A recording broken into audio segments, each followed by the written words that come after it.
we were trying to uncover, what are the psychological and political underpinnings of growing extremism that we're seeing nationally and globally. We recently just went to Bosnia and met with key political and community leaders, interviewing them about their experiences during the genocide and also how they're repairing their country, their cultural identity, and their growing conflict in politics, how they're trying to find peace and harmony and move a path moving forward, with inevitable challenges, working towards peace building, really trying to understand intractable, protracted ethnic conflict, and how there could be a way out. Unfortunately, we're seeing this growing national divide here in the US, and there is an us versus them rhetoric. And that is so dangerous because that is really what led to the political persecution in Iraq. And I'm very aware, hyper vigilantly aware that this could happen here. We like to think that it happens overseas in places like Iraq or Afghanistan or Bosnia. But people who have survived that kind of trauma really understand how quickly it could happen here. And I think we can't let that freedom and liberty and personal agency and accountability be taken for granted. And our democracy is a really wonderful thing. I mean, what our founding fathers have created for us is not something to just give up on. It's something worth fighting for and preserving.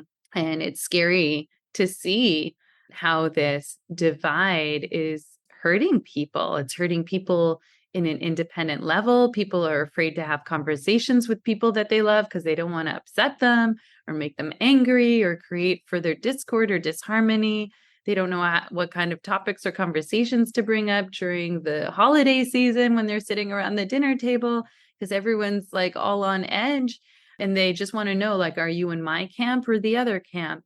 And that is so dangerous. We have to be able to communicate with people we disagree with. We have to still be able to respect them. We still have to come to some kind of shared understanding. If we don't see the shared humanity in us all, that is a risk factor for losing what we've created and what we've got here. And it is so worthy of preserving. As Alexander Solzhenitsyn said in his book, in the Gulag Archipelago, we all have capacity for good and evil inside of us. We all do. And it's whether or not we choose.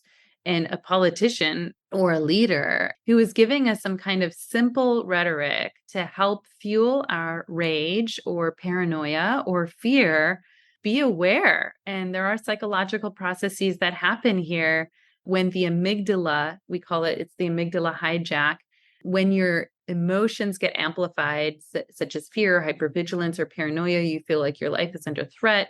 You aren't using your frontal lobe, which is needed for executive function and judgment and appreciating consequences and rationality and optimism.